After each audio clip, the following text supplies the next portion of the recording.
Baik, Assalamualaikum warahmatullahi wabarakatuh. Kami dari kelompok 5 akan mempresentasikan materi yang berjudul perencanaan agregat. Di sini ada anggota kelompok.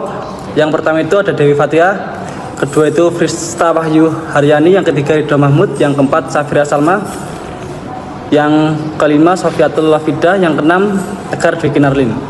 Kemudian di sini ada pokok pembahasan, yaitu yang pertama, proses perencanaan agregat, dan yang kedua itu ada sifat perencanaan agregat.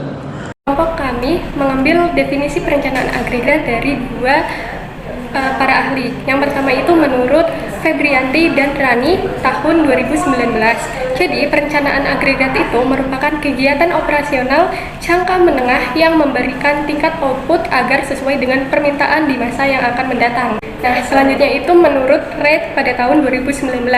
Jadi perencanaan agregat itu merupakan metode untuk menganalisis, mengembangkan, serta memelihara rencana manufaktur yang berusaha untuk menghasilkan produksi yang konsisten dan tidak terputus. Jadi perencanaan agregat ini paling sering difokuskan pada perkiraan penjualan yang ditargetkan, manajemen investasi, dan tingkat produksi dalam jangka menengah antara 3 hingga 18 bulan mendatang. Baik, di sini saya akan menjelaskan terkait tujuan perencanaan dari agregat itu sendiri yang terdiri dari 4 hal. Yang pertama, mengembangkan perencanaan produksi yang fleksibel pada tingkat menyeluruh yang akan mencapai keseimbangan antara permintaan dan supply dengan memperhatikan biaya minimal. Nah, mengembangkan perencanaan produksi yang fleksibel itu sendiri artinya membuat perencanaan produksi yang realistis. Nah, realistis di sini itu yang sesuai dengan kapasitas produksi, permintaan pasar, dan sumber daya. Nah, untuk memastikan permintaan pasar, kita perlu untuk keseimbangan antara permintaan dan supply itu dengan biaya seminimal mungkin. Kemudian yang kedua itu sebagai masukan perencanaan sumber daya, sehingga perencanaan sumber daya dikembangkan untuk mendukung perencanaan produksi. Nah, sumber daya di sini masukan sumber daya di sini itu berarti sebagai dasar perencanaan sumber daya, tenaga kerja, bahan baku itu dapat dikelola dengan baik atau secara efisien. Nah, yang ketiga itu ada stabilisasi produksi dan tenaga kerja terhadap fluktuasi permintaan. Nah, stabilitas produksi dan tenaga kerja di sini dapat diartikan menjaga stabilitas produksi dan tenaga kerja. Untuk apa sih? Untuk menjaga stabilitas produksi dan tenaga kerja itu supaya di perusahaannya itu tidak terlalu berdampak oleh naik turunnya dari permintaan pasar tersebut. Nah, yang terakhir, yang keempat itu ada meminimumkan biaya dengan melakukan penyesuaian terhadap perencanaan tingkat produksi. Nah, di sini meminimumkan biaya itu sendiri artinya lebih menyesuaikan ke tingkat produksi, tenaga kerja, persediaan agar lebih efisien tanpa mengorbankan kualitas dari produksi itu sendiri. Selanjutnya itu ada 4 hal perencanaan agregat. Yang pertama, unit keseluruhan yang logis untuk mengukur penjualan dan output seperti unit alat pendingin ruangan pada GE atau tempat bir pada Anheuser-Busch. Yang kedua, ada prediksi permintaan untuk suatu periode perencanaan jangka menengah yang masuk akal pada waktu agregat. Jangka menengahnya itu biasanya 3 hingga 18 bulan ke depan. Yang ketiga, metode untuk menentukan biaya. Yang keempat, model yang menggabungkan prediksi dan biaya hingga keputusan penjadwalan dapat dibuat untuk periode perencanaan. Jadi di dalam manajemen itu kan yang pertama, kalau yang dipakai itu metode PDCA yaitu plan, do, check, action. Pasti ada planning atau perencanaannya. Yang pertama itu plan. Jadi kenapa semua hal harus direncanakan dalam pengelolaan suatu organisasi, terutama yang kaitannya dengan operasional? Karena hasil atau realisasi yang nanti akan terjadi itu harus bisa dibandingkan dengan rencana yang ditetapkan untuk mengetahui berhasil atau tidaknya, tercapai atau tidaknya tujuan dari organisasi tersebut. Oke, selanjutnya itu adalah proses perencanaan. Jadi, dalam manajemen operasional terdapat 3 tingkatan yang berdasarkan horizon waktu dan penanggung jawab si pengelola. Jadi, tingkatan tersebut ada perencanaan jangka panjang, perencanaan jangka menengah, dan perencanaan jangka pendek. Yang pertama itu ada perencanaan jangka panjang. Yang bertanggung jawab dalam perencanaan ini ialah pimpinan puncak atau manajer puncak atau seseorang yang berada pada posisi paling tinggi dalam struktur organisasi di suatu perusahaan. Jangka waktu dari perencanaan jangka panjang ini lebih dari 1 tahun. Perencanaan ini membantu manajemen puncak dalam menangani masalah, kapasitas, dan strategi jangka panjang. Perencanaannya itu meliputi ada riset dan pengembangan, perencanaan produk baru, investasi, perluasan lokasi, dan fasilitas. Yang kedua ada perencanaan jangka menengah.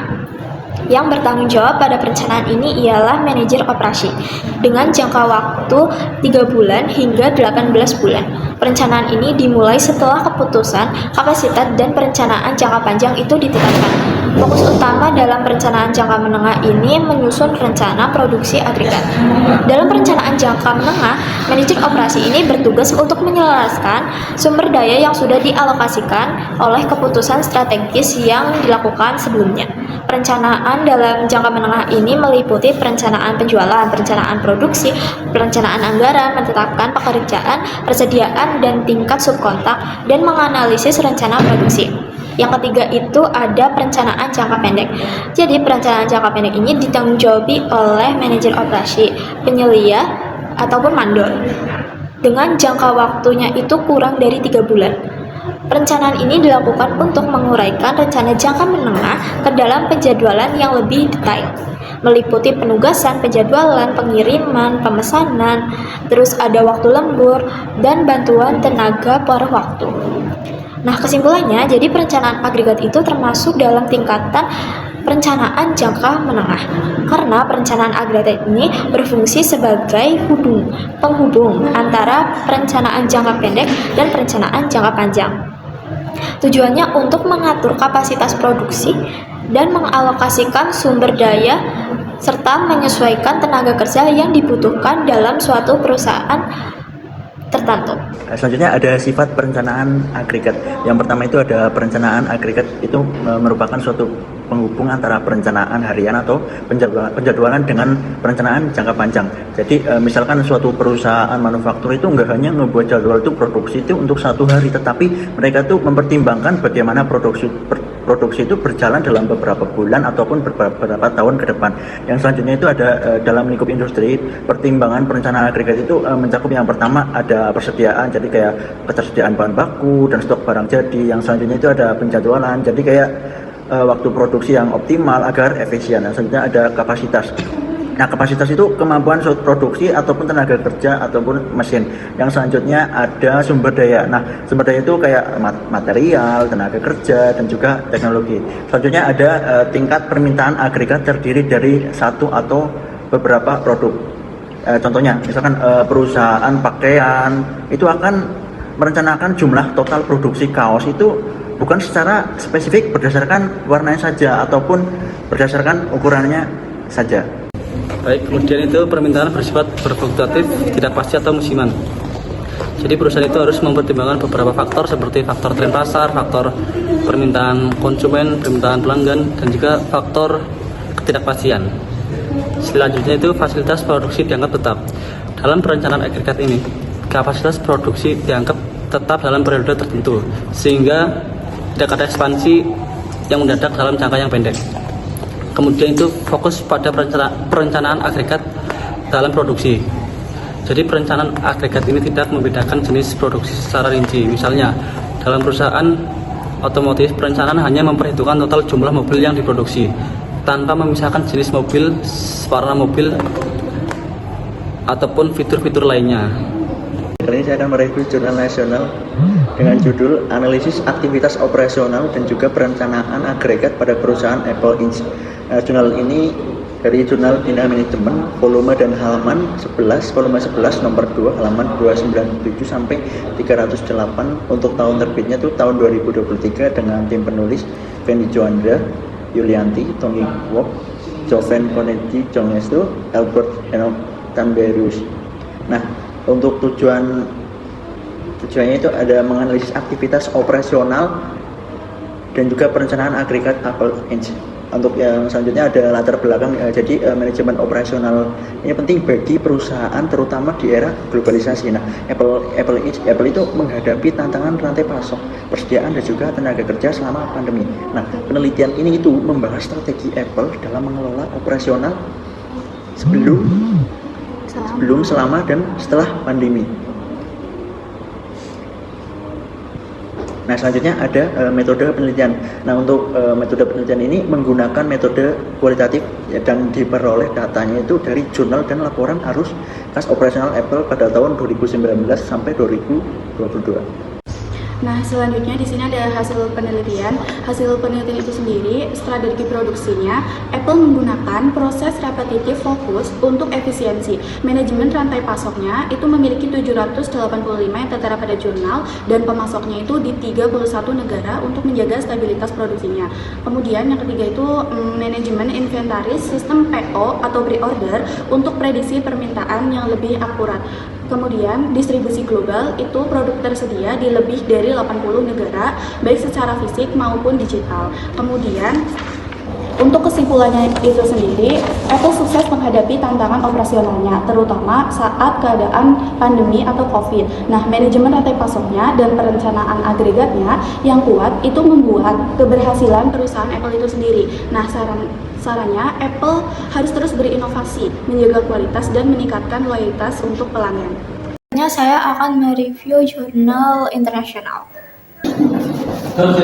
Latar belakangnya itu, jurnal ini menyoroti sifat kompetitif dari industri manufaktur di mana perusahaan ini berjuang untuk mendapatkan keuntungan yang lebih besar dengan keunggulan kompetitif. Pengajaran ini seringkali mengharuskan produsen untuk meningkatkan aliran pendapatan mereka atau mengurangi biaya dari produksi. Jadi, untuk mencapai hasil yang maksimal, perusahaan ini harus mengembangkan sistem produksi yang efektif yang melibatkan manajemen inventaris yang akurat dan perencanaan produksi untuk menyeimbangkan jumlah pelanggan dan kapasitas produk. PT AAIC menghadapi tantangan dalam memenuhi permintaan dari klien utama mereka. Dari September hingga Desember 2016, perusahaan ini mengalami kekurangan produksi yang menyebabkan analisis lebih lanjut tentang penyebab masalah ini. Studi ini itu bertujuan untuk menganalisis model perencanaan agregat yang digunakan oleh PT AAIC untuk mengidentifikasi dan memperbaiki masalah yang ada dalam proses produksi dan perencanaan untuk memenuhi permintaan pasar dengan baik dan mengurangi biaya terkait. Selanjutnya ada metode yang digunakan. Metode yang digunakan ini menggabungkan pendekatan kualitatif dan kuantitatif dengan fokus pengamatan langsung, wawancara, dan analisis data untuk menghasilkan pemahaman yang komprehensif tentang tantangan yang dihadapi oleh PT Akebo Break Astra Indonesia. Nah, selanjutnya itu ada literatur review. Jadi, penelitian ini menggunakan kajian pustaka diambil dari beberapa buku dan jurnal. Nah, sebagian besar buku yang digunakan itu adalah buku Operation Management karya Heiser dan Render pada tahun 2011.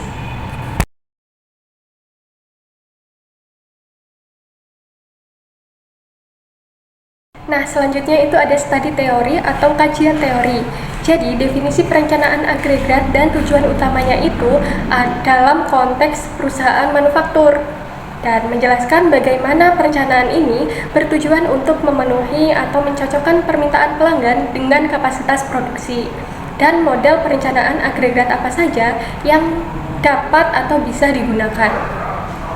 Jadi pentingnya manajemen persediaan yang efektif itu untuk mengurangi biaya dan memenuhi permintaan pelanggan. Tujuannya adalah untuk mencapai keseimbangan antara investasi inventaris dan layanan pelanggan. Nah, solusi yang ditawarkan dalam jurnal internasional yaitu yang pertama ada optimasi perencanaan agregat. Itu menggunakan model fleksibel untuk menyesuaikan kapasitas dengan permintaan termasuk lembur dan subkontrakting. Yang kedua ada peningkatan kapasitas produk. Yaitu dengan evaluasi mesin, pertimbangan investasi untuk efisiensi serta otomatisasi. Yang ketiga ada perbaikan proses peramalan. Yang keempat penyesuaian jadwal produksi. Jadi menerapkan penjadwalan yang dinamis berdasarkan data permintaan. Terus selanjutnya pengelolaan persediaan yang lebih baik. Minimalkan overhead dengan manajemen persediaan ketat seperti just in time. Terus selanjutnya meninjau jumlah tenaga kerja yang memadai dan pelatihan untuk efisiensi. Selanjutnya ada evaluasi kinerja dan KPI, yaitu bangun sistem pengukuran kinerja untuk memantau efektivitas perencanaan real time. Yang terakhir ada alternative sourcing dan subkontrak. Dan selanjutnya ada kajian teori PT Akebo. Baik, jadi kesimpulan dari jurnal internasional di sini yaitu PT Akebono Break Astra Indonesia mengalami kekurangan produksi akibat ketidaksesuaian antara permintaan dari Nissan Motor UK dan kapasitas produksi yang berpotensi itu mengakibatkan kehilangan penjualan dan biaya tambahan. Jadi kekurangan produksi disebabkan oleh kapasitas mesin yang tidak mencukupi, perencanaan yang tidak akurat, dan kesalahpahaman dalam peramalan permintaan, serta ketidakmampuan menyesuaikan kapasitas dan fluktuasi permintaan. Di sini ada beberapa model perencanaan agregat, yaitu model 4-1 dan model 4-4 yang diusulkan untuk meningkatkan efisien dan mengurangi kekurangan. Di model 4.1 itu menawarkan biaya terendah tetapi berdampak negatif pada produk lain. Sedangkan di model 4.4 itu lebih seimbang untuk meningkatkan daya saing dan memenuhi permintaan klien. Perusahaan perlu merombak sistem manajemen produksi tersebut sehingga peningkatan perencanaan dan kapasitas serta model permintaan yang lebih akurat. Kemudian implementasi rekomendasi yang diharapkan bisa mengatasi masalah kekurangan tersebut untuk meningkatkan efisien operasi dan memperkuat hubungan dengan klien utama. Kemudian pendekatan yang lebih baik dan manajemen produksi akan mendukung keberlanjutan pertumbuhan bisnis. Pendekatan strategis dan perencanaan pengolahan produksi sangat penting untuk mencapai tujuan perusahaan dan menjaga kepuasan pelanggan tersebut. Terkait dua jurnal berikut, yang pertama itu ada objek penelitiannya. Jadi yang internasional itu meneliti PT Akebono Break Astra Indonesia, sebuah perusahaan manufaktur yang bergerak di bidang otomotif yang memproduksi sistem rem. Terus kalau jurnal nasionalnya itu menganalisis Apple, perusahaan teknologi yang memproduksi perangkat elektronik seperti iPhone dan MacBook. Selanjutnya, fokus penelitian dalam jurnal internasional ini terkait masalah perencanaan agregat dan produksi yang menyebabkan kekurangan produksi. Terus, kalau jurnal internasional membahas tentang manajemen operasional secara luas, termasuknya itu ada rantai pasok, manajemen persediaan, dan strategi global yang ditetapkan oleh si Apple dalam masa pandeminya.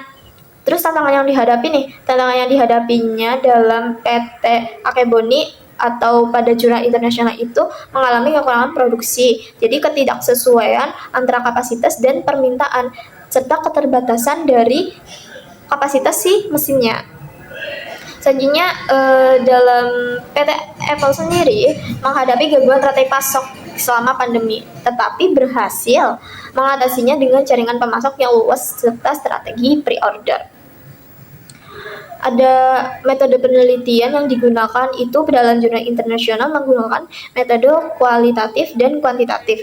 Jadi digabung, ada observasi, wawancara, dan analisis data. Kalau yang nasional menggunakan metode kualitatif dengan data sekunder dari laporan keuangan Apple yang pada tahun 2019 sampai 2022 dan jurnal terkait. Jadi mengambil referensi dari jurnal-jurnal lain.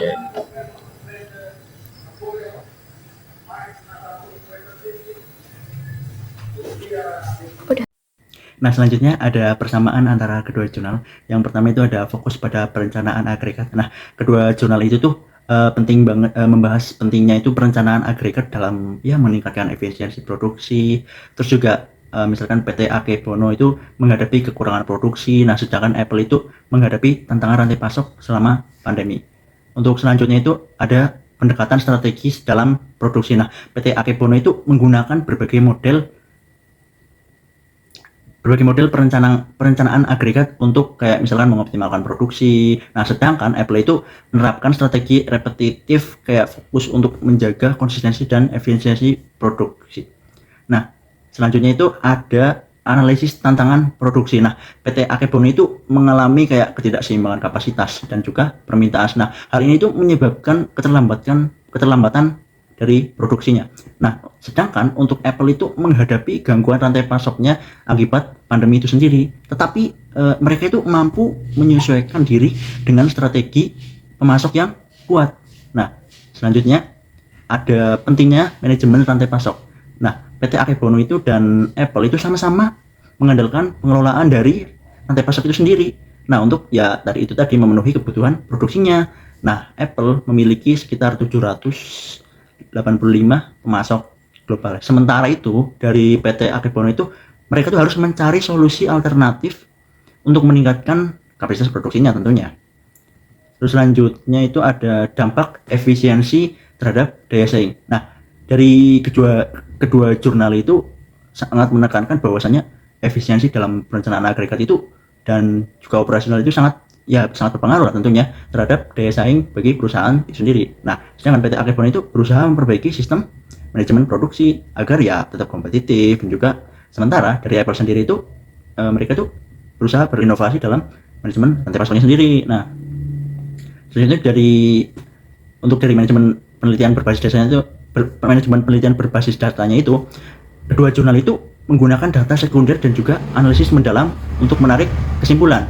Nah, PT Akebono itu menggunakan observasi, wawancara, dan juga analisis data. Nah, sedangkan untuk Apple sendiri itu mengandalkan hanya dari laporan keuangan dan juga kajian literaturnya. Nah, selanjutnya itu ada kesimpulan berbasis perbaikan operasional.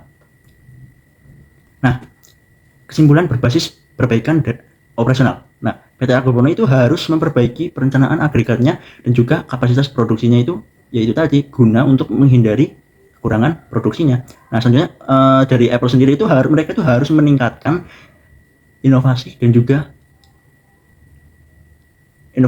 dalam rantai pasoknya itu kayak untuk mempertahankan daya saing globalnya. Nah, dari keseluruhan itu tadi kedua jurnal itu tuh menyoroti bahwasanya pentingnya perencanaan agregat itu sendiri dalam manajemen operasional dan juga rantai pasok. Nah, dalam menjaga efisiensi dan juga daya saing bagi perusahaan itu sendiri. Baik, sekian presentasi dari kelompok kami. Kurang lebihnya mohon maaf. Assalamualaikum warahmatullahi wabarakatuh. Waalaikumsalam warahmatullahi wabarakatuh.